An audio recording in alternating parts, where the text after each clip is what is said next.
Hi there and welcome to the series of Virtual University Final Term Exams Preparation। ये virtual university की final term exams की preparation series की video है। Complete series इस channel के ऊपर upload की जा रही है और आज के इस ट्यूटोरियल के अंदर आपको MGT 610 बिजनेस एथिक्स के फाइनल टर्म की प्रिपरेशन के लिए सॉल्व MCQs करवाए जा रहे हैं, वो भी ईजी एक्सप्लेनेशन के साथ, ताकि आप ज़्यादा से ज़्यादा मार्क्स हासिल कर सकें। तो शुरू करते हैं आज के इस ट्यूटोरियल को।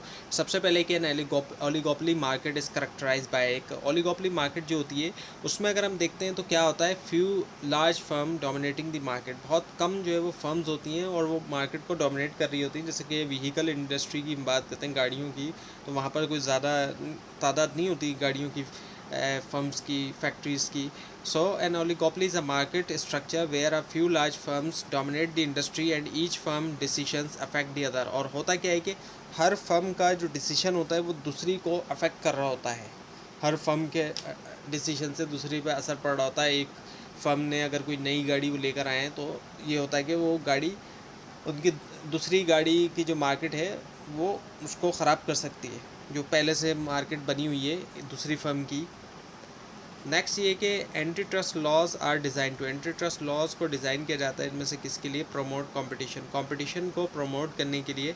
सो antitrust laws prevent monopolies and unfair business practices to ensure healthy competition in the market.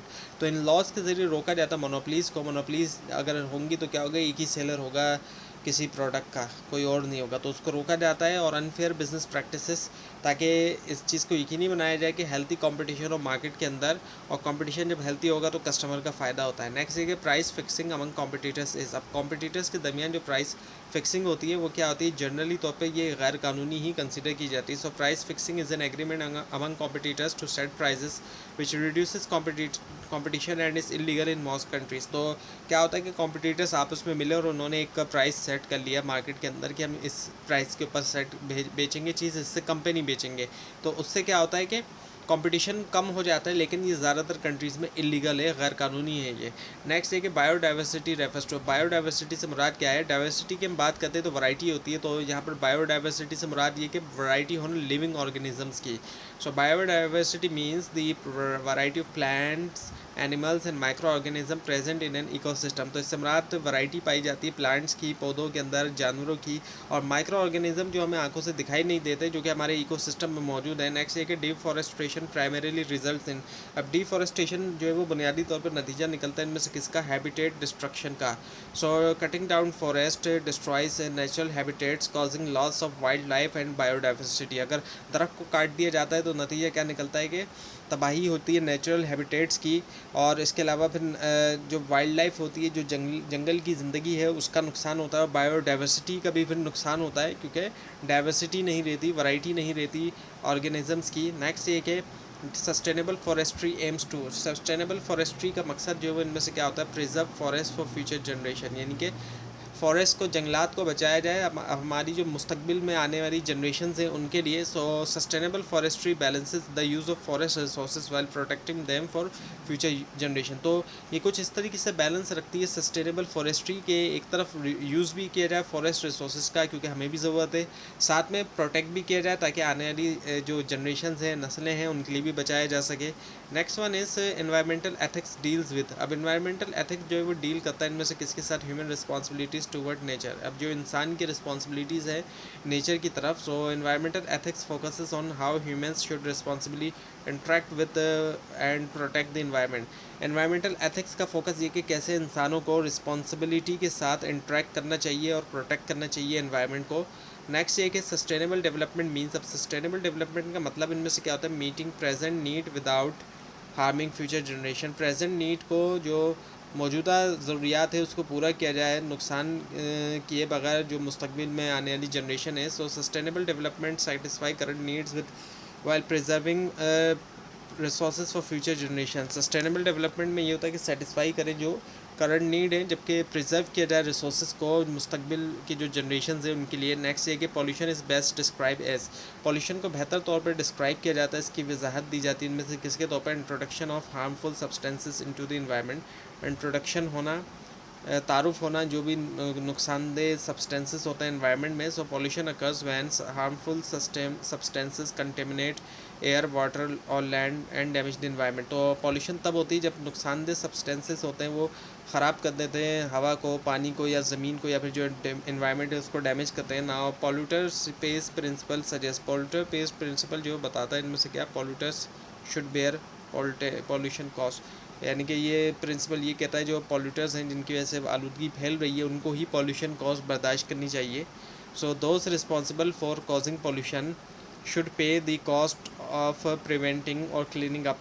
तो जो भी रिस्पॉन्सिबल हैं पॉल्यूशन के लिए, आलूदगी के लिए, उन्हीं को ही पे करना चाहिए उसको रोकने के लिए या फिर उसको क्लीन करना चाहिए। जो फैक्ट्री वाले हैं वहाँ से पॉल्यूशन हो रही है उनको करना चाहिए। और इसी तरह अगर कोई दुकान में भी अगर इस तरह की चीज़ हो रही है तो उनको भी किस तरीके से करें, दरख्त लगा सकते हैं वो, और भी चीज़ें कर सकते हैं, मुख्तलिफ और भी तरह की चीज़ें होती हैं इसमें।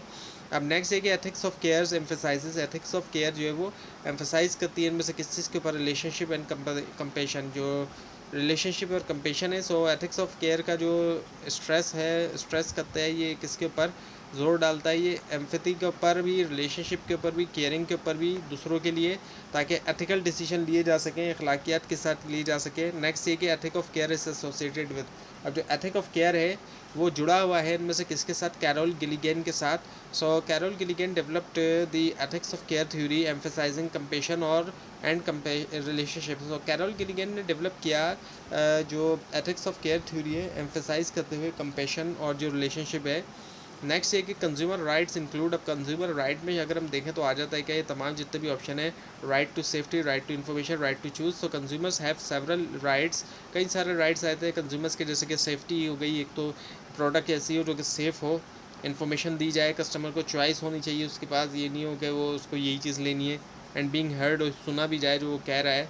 नेक्स्ट ये कि एथिकल मार्केटिंग रिक्वायर्स, अब एथिकल मार्केटिंग में क्या होता है, ट्रुथफुलनेस, सच सच बताया जाए, ना कि ये हो कि झूठ बोल के चीज़ें बेची जाएँ, वो फिर इनएथिकल होता है, गैर अखलाकी होता है। So ethical marketing provides honest and accurate information without deceiving customer, तो कस्टमर को धोखा दिए बगैर उनको ऑनेस्ट और एक्यूरेट इन्फॉर्मेशन दी जाए, ईमानदारी के साथ, और जो सही इन्फॉर्मेशन है वो दी जाए।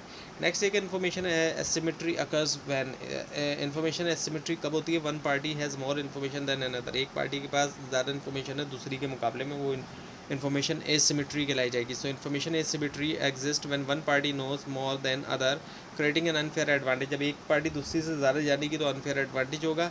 नेक्स्ट है कि product labelling helps consumers by, product labelling मदद करती है कंज्यूमर्स को इनमें से किसी चीज़ के लिए, प्रोवाइडिंग रिलेवेंट इन्फॉर्मेशन, उनको रिलेवेंट इन्फॉर्मेशन मिलती है। So labels inform consumers about ingredients, uses, warnings and other important product details.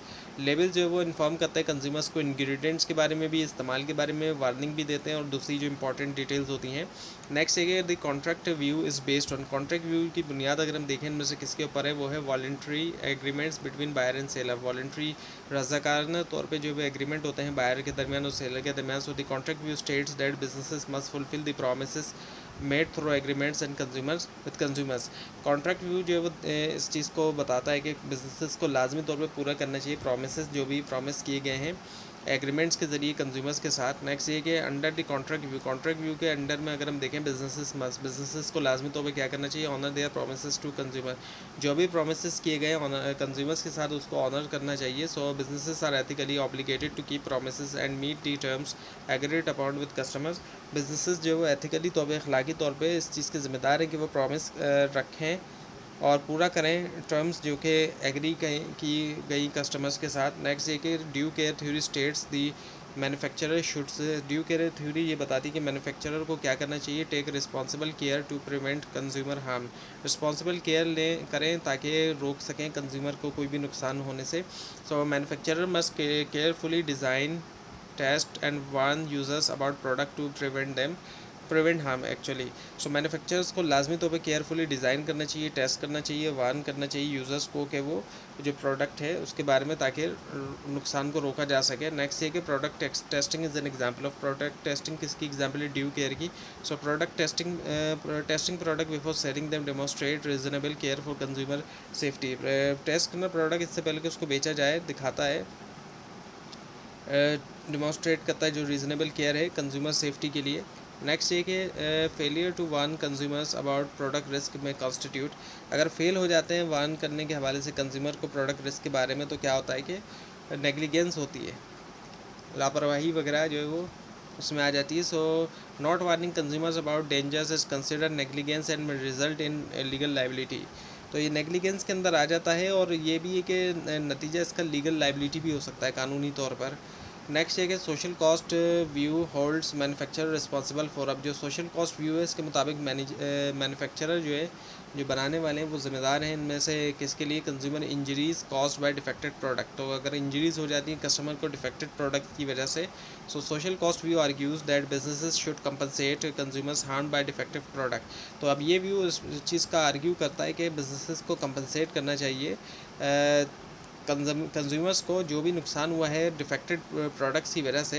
Next ये कि under the social cost view businesses should, अब सोशल कॉस्ट व्यू के मुताबिक बिजनेसेस को क्या करना चाहिए, कंपनसेट हार्म कंज्यूमर, जो भी कंज्यूमर्स ऐसे हैं जिनको नुकसान हुआ उनको कंपनसेट करें। So businesses should accept responsibility and compensate consumers for injuries caused by defected product. Businesses को एक्सेप्ट करना चाहिए, एक तो रिस्पॉन्सिबिलिटी की उनकी रिस्पॉन्सिबिलिटी और कंपनसेट करें कंज्यूमर्स को जो भी इंजरी हुई डिफेक्टेड प्रोडक्ट्स की वजह से। नेक्स्ट ये कि एथिकल एडवर्टाइजिंग शुड बी, अब एथिकल एडवर्टाइजिंग कैसी होनी चाहिए, ऑनेस्ट एंड ट्रथफुल, एक तो ईमानदारी के साथ हो, ट्रथफुल हो, झूठ ना हो उसमें शामिल।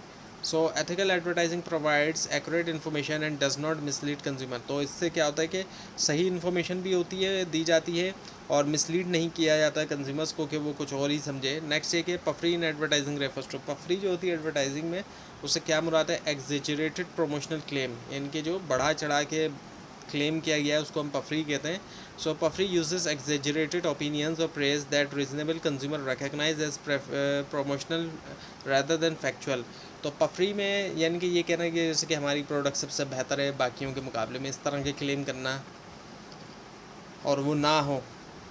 तो एग्जेजरेटेड ओपिनियन होते हैं या इस तरीके से प्रेज़ किया जाता है, तारीफ़ की जा रही होती है अपनी प्रोडक्ट की, कि एक रीज़नेबल कंज्यूमर इस चीज़ को पहचान लेता है कि ये प्रमोशनल बात की जा रही है और बढ़ा चढ़ा के बात की जा रही है, ना कि फैक्चुअल है, ये हकाइक तो कुछ और हैं।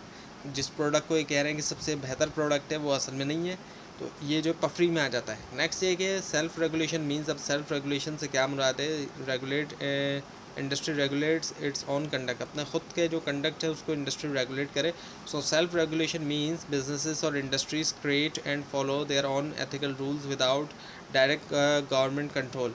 सेल्फ रेगुलेशन का मतलब ये होता है कि या तो कारोबार या इंडस्ट्रीज़ जो है, सनतें वगैरह जो है वो क्रिएट भी करें और फॉलो भी करें, अपने ख़ुद के एथिकल रूल बनाएं भी और फिर उसको फॉलो भी करें बगैर किसी गवर्नमेंट के कंट्रोल के, गवर्नमेंट का कोई भी कंट्रोल ना उसके बावजूद।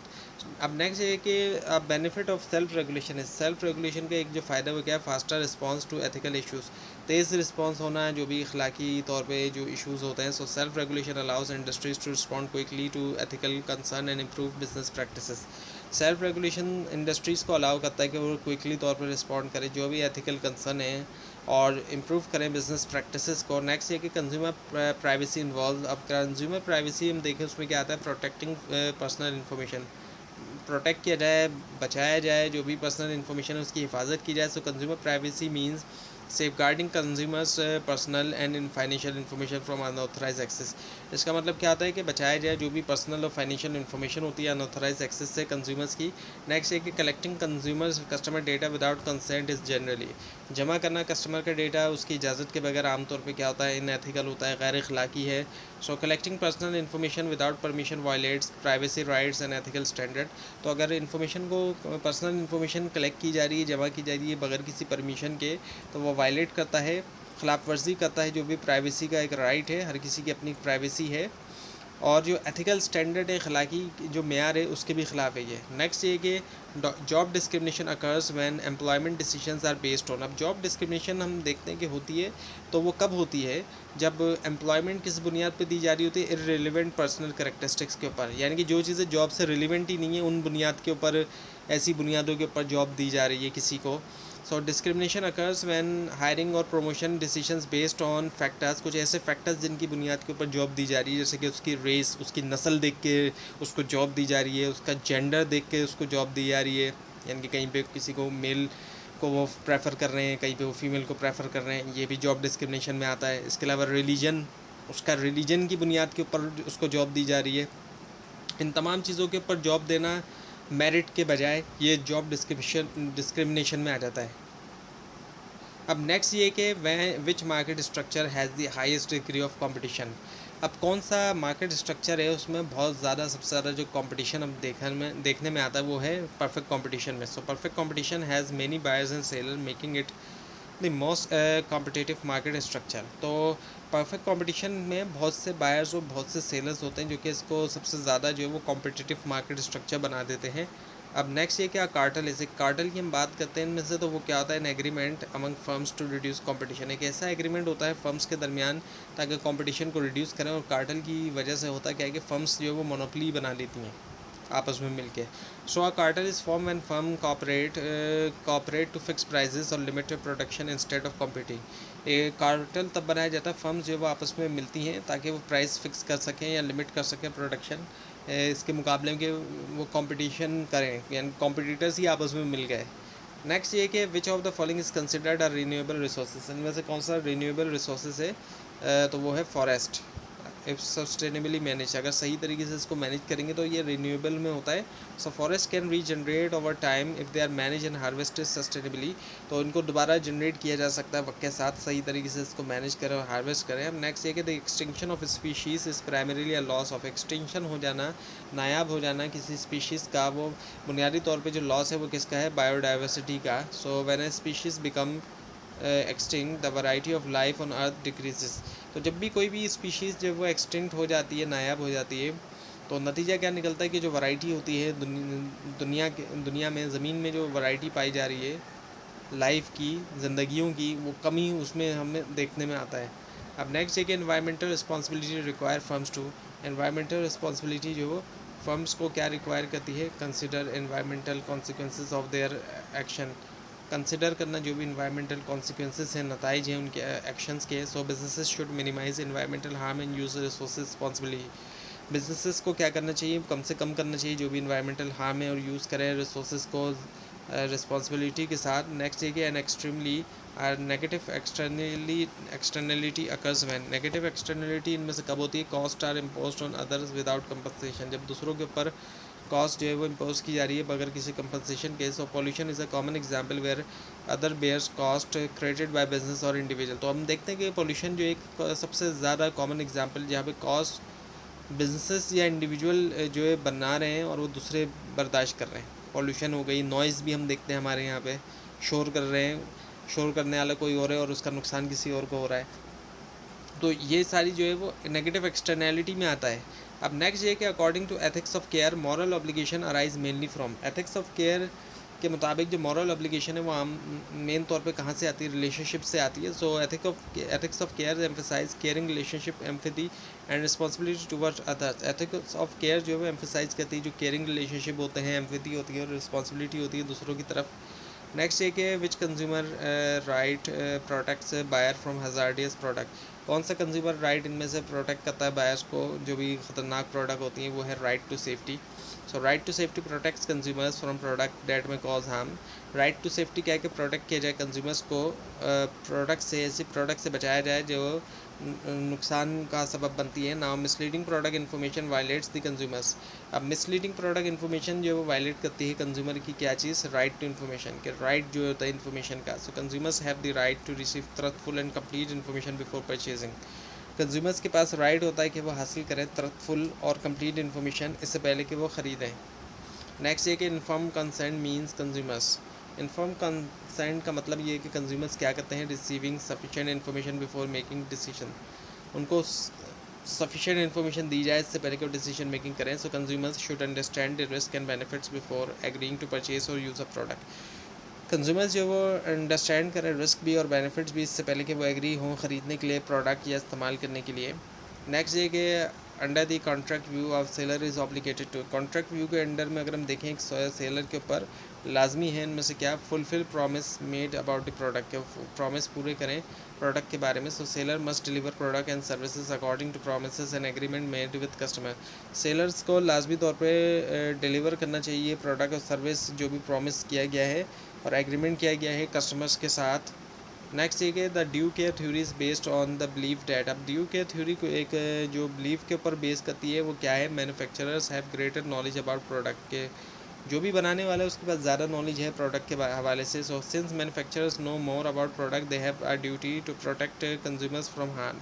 अब क्योंकि मैन्युफैक्चरर्स के पास ज़्यादा जब प्रोडक्ट के बारे में नॉलेज है, वो जानते हैं, तो ऐसी सिचुएशन के अंदर उनकी ये जिम्मेदारी है, उनकी ये ड्यूटी है कि वो प्रोटेक्ट करें कंज्यूमर्स को, हार्म से, नुकसान से बचाएं, कोई भी नुकसान जो हो सकता है उससे बचाएं। नेक्स्ट एक है a manufacturer failing to inspect product properly may be guilty of. अब ऐसा जो भी मैन्युफैक्चरर है जो इंस्पेक्ट करने में फ़ेल हो गया है, मुआयना करने में प्रोडक्ट का प्रॉपर्ली तौर पे, तो वो गिल्टी होगा इनमें से किस चीज़ का, नेग्लिजेंस का, लापरवाही का।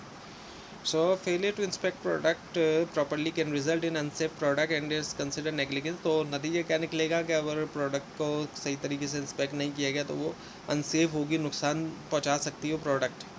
नेक्स्ट है the social cost view argues that. अब सोशल कॉस्ट व्यू आर्ग्यू करता है इनमें से किस चीज़ के बारे में, businesses should compensate consumer harmed by defected product. Businesses को कंपनसेट करना चाहिए कंज्यूमर्स को जो कि डिफेक्टेड प्रोडक्ट की वजह से वो